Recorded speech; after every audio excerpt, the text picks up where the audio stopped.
I'm Dr. Gill McGauley. I'm a consultant and reader in forensic psychotherapy, and this morning we're going to cover personality disorders.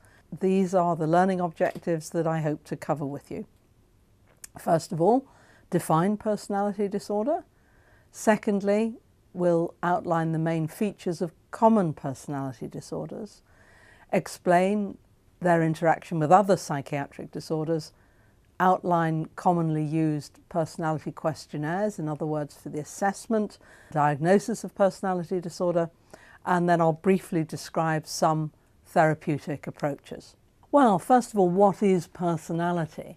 A common and useful way of defining personality is it's a collection of characteristics or traits that make each of us an individual. And these include the ways that we think, often referred to as cognitions, thoughts, the way we feel, often referred to as affect, and the way we behave. And behaviour or manifestations of behaviour that point to personality disorders, a useful way of thinking about the behaviour is that the behaviour is a symptom of the disorder, rather like hypoglycemia may be a symptom of pancreatic insufficiency.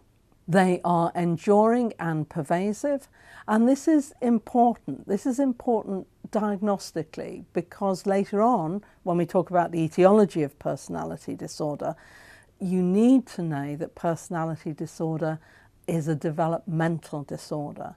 So, enduring and pervasive are important because you can't just make a diagnosis of personality disorder on a here and now snapshot basis with the patient. You need a longitudinal approach because personality is developmental.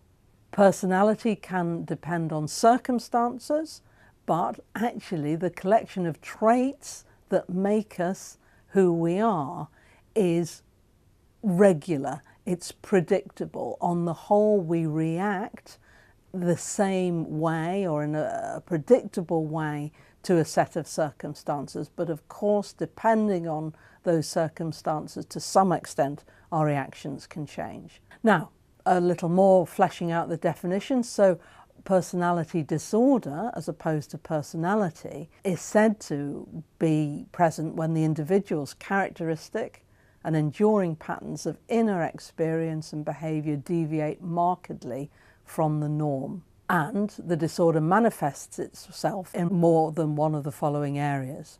Cognition, as I said, ways of thinking about, perceiving, interpreting things, people and events in the world around us, forming our attitudes, our images of ourselves and of others. Affectivity, emotions, that personality disorder manifests itself when the range and intensity and appropriateness of emotional arousal and response differs substantially from the norm. Again, personality disorder manifests itself when our ability to control over our impulses, our gratifications and needs deviates significantly. And the way you can see the manifest ways in which personality disorder presents is in interpersonal functioning. In other ways, the way we relate to other people and handling our own interpersonal situations. Now, you can see a problem, I think, in that definition, and the problem is that what is marked deviation from the norm? And that can be a sort of contentious issue because to some extent society sets its own norms, but that's the best sort of definition we've got at the moment.